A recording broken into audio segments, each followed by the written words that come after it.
안녕하세요. 안전한 부자 되는 과정 10번째 수업 시작하도록 하겠습니다. 수업에 앞서 지난 시간에 했던 부분을 간략하게 소개해 드린 이후에 진행하도록 하겠습니다. 지난 시간 했던 것들 좀 기억들 나세요? 네, 숙제들은 다 잘 해오셨는데 제가 이제 지난 시간에 했던 부분 간략히 안내해 드리면 우선 소액 임차인 여부 판단 기준 권리하고 크게는 이제 명도, 인도 명령에 관해서 지난 시간에 설명을 드렸습니다.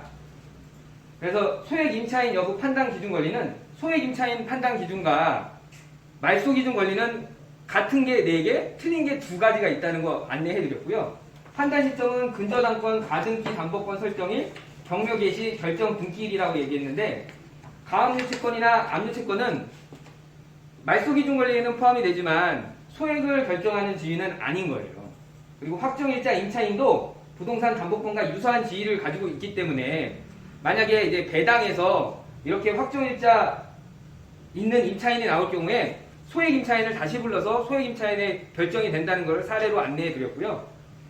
그리고 대항력 있는 임차인이 세금 압류. 사실 세금은 다른 것들은 다 안내가 되는데 세금 압류, 당해세에 관해서는 우리가 알 수가 없어요. 그래서 이게 이제 법원이나 이런 데에서 문의했을 때 알려주는 경우가 반, 그렇지 않은 경우도 있습니다. 이거 그러니까 알려주지 않는다고 해서 왜 안 알려주냐 하면 이게 개인정보보호법이라고 얘기하는데 실질적으로 이렇기 때문에 응찰하기가 되게 힘든 거예요. 근데 이제 거의 대부분의 경우, 그러니까 선순위 임차인이 대항력이 없을 경우에는 이게 전부 다 그 경매에서 사라지기 때문에 아무 이상이 없지만 선순위 임차인이 대항력이 있는 순간 이런 것들이 굉장히 무서워지는 거죠.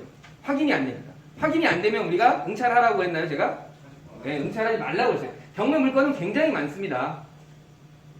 그리고 아까 말소 기준 권리와 소액 기준 권리에 대해서 안내해드리면서 말소 기준 권리는 저당권이면 담보가등기, 가압류, 압류, 전세권, 경매 개시 등기가 있고 소액 기준 권리는 저당권, 담보가등기, 전세권, 경매 개시 등기 이렇게 있다는 설명을 드렸고요. 그리고 이제 제가 이제 투자 관련해서 계속 얘기를 드리는데 다세대 연립 제가 하라고 하나요? 말라고 하나요?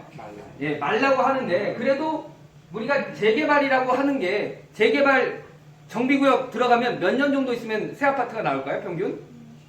예, 11년 걸립니다. 11년 평균. 근데 이제 11년 동안 돈이 묶여도 사실 한 1억 원 전후의 돈을 투자했다가 지금 서울 아파트값이 평균 얼마인가요?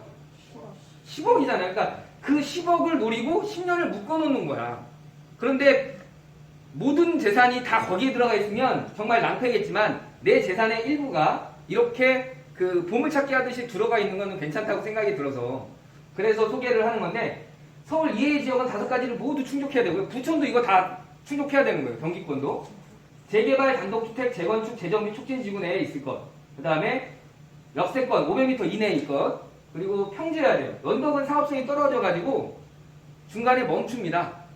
그리고 금액이 크면 안 돼요. 금액이 크면 우리가 만약에 임차인인데 3억 원이면 실질적으로 세를 100만 원 이상 나와야 되잖아요. 근데 주택에서 100만 원 받기가 쉬울까요? 어려워요. 그러니까 3억 원 이하여야 된다는 게 서울의 경우 그렇고요. 지방의 경우는 1억 5천, 2억 미만의 것들을 찾아주시는 게 좋습니다.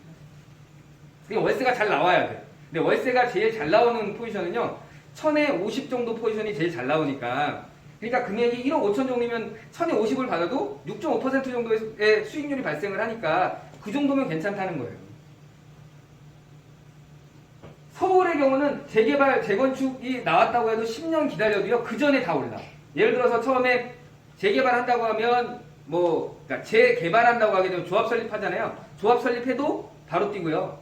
그 다음에 어떠한 게 할 때마다 뛰지만 지방은 좀 다르니까 이거 보시고 투자하실 때 유의하시라는 얘기 했습니다. 그리고 제가 이제 인도명령 관련해서 명도소송과 인도명령의 차이점을 좀 설명을 드렸는데 물론 우리가 낙찰받은 다음에 대항력이 있는 명도 대상자도요. 우리가 그걸 돈을 공탁하고 나서 명도 신청해도 돼요. 근데 기간이 오래 걸린다고 얘기했죠. 한 6개월 이상 걸리니까. 그래서 부동산을 낙찰받을 때 우리가 인도명령 대상자가 있어. 대항력이 없는 사람이 있으면 낙찰대금 내는 순간 뭐 하라고 그랬죠? 그 사람들한테 내용증명 우리가 먼저 내용증명 보내는 게 앞서 이 사람한테 인도명령 신청해주세요 라고 해주게 되면 우리가 그 사람들을 만나기 전에 집달관이 집행권원에 의해서 뭐가 날아갈 거 아니에요. 아, 내가 당신을 이 새로운 소유주가 생겼으니 당신을 나가라 한다. 이런 얘기를 듣고 그 다음에 이제 뭐 이삽이나 이런 거 조절하시면 훨씬 더 좋은 결과를 받아낼 수 있기 때문에 꼭 하시라고 말씀을 드렸고요.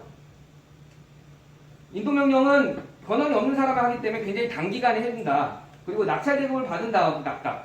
인도명령 대상자라고 해도요, 6개월이 지나간 이후에도 우리가 명도를 안 해놓고 있잖아요. 그러면 인도명령 대상자가 아니라 명도소송 대상자가 되는 거예요. 그래서 이 점 꼭 유의하시라 말씀을 드렸습니다.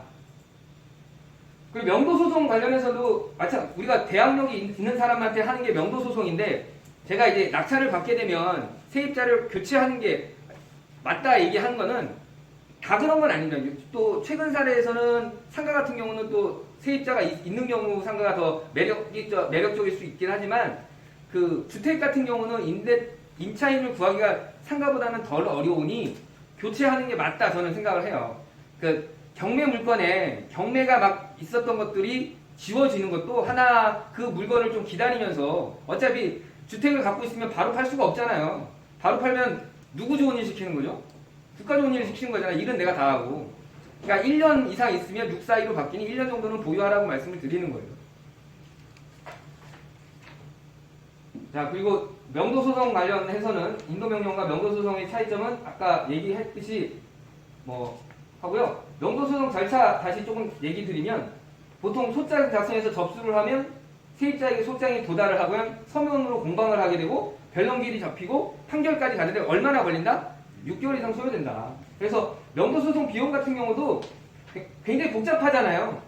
그런데 이제 명도소송 비용도요, 사이트에 보면 우리가 유료 사이트를 보는 이유가 이것 다 계산이 돼서 나오니까 우리가 그거 계산해야 된다? 안 해야 된다? 이런 거 계산하려고 하면 돈은 못 벌어. 그러니까 경매나 이런 게 우리가 이론적으로 어려운 것들이 많은데 어려운 것들을 더 어렵게 만드는 건 안 하시는 게 맞아요. 그러니까 우리는 입찰을 하는 사람이지, 우리가 어떤 사람이 우리가 거기서 배당에 들어가는 사람이 아니잖아요. 그러니까 이런 비용은 우리한테 필요하다 안 필요하다? 네, 필요 없다 생각하시고, 거기에 유료 사이트에서 뭐 100% 정확하게 나타나지는 않지만 대략적으로 안내가 되니까 이거 꼭 보시고 명심해 주셨으면 좋겠고요. 제가 지난 시간에 좀 더 말씀을 살짝 더 드려야 되는 부분은, 그 법인 관련해서 얘기를 좀 더 잠깐만 더 드리면, 법인을 해야 될까요? 말아야 될까요? 네, 법인이 지금 주택을 사는 데 있어서는 법인을 묶어둔 게 얼마 되진 않았어요.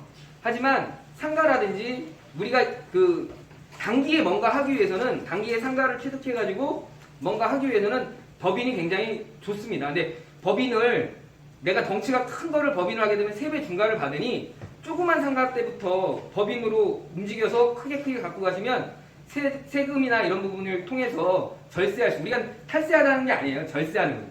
탈세는 하면 안 되는 짓이고요. 그러니까 내가 투자자라고 하게 되면 언제나 법을 엄중하게 생각하셔야 돼요. 최근에 토지하지 말라고 그러잖아요. 근데 우리가 투자처가 토지만 있는 거 아니죠.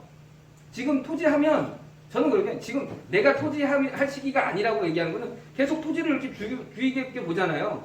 근데 경자 유전의 법칙이라고 하면, 나는 내가 내 직업을 뭐라고 쓴다고 얘기 들었던가요? 저는 도시농부예요. 저는 도시농부지만 제가 뭐 농사는 제대로 짓진 않잖아요. 다른 사람한테 부탁을 하지. 그렇기 때문에 이럴 때는 토지 투자 안 한다고. 토지를 좋아하지만.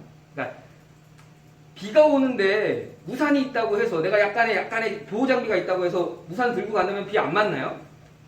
맞을 수 있으니 이럴 때는 좀 피해 가시는 것도 괜찮을 것 같아요. 토지나 이런 부분에 있어서 다른 투자처가 많이 있어요. 주택을 엄중하게 보면 주택 안 하면 되는 거고, 상가를 엄중하게 하게 되면 상가를 안 하면 되고, 토지를 엄중하게 하면 토지 안 하면 됩니다. 그러니까 그렇게 투자처가 다양하게 되고요. 제가 제 수업을 지금 10회 이상 3개월 동안 쭉 따라가셨으면 투자처가 얼마나 다양한지에 대한 얘기들을 계속 드리고 있으니까요. 공부를 하면 안전해지고, 공부를 안 하면 불안해지고요. 공부를 잘못하면 독이 됩니다. 공부를 했는데 실행을 안 하면 똥이고요. 네, 이번 리뷰는 여기까지 하고요. 네, 5분간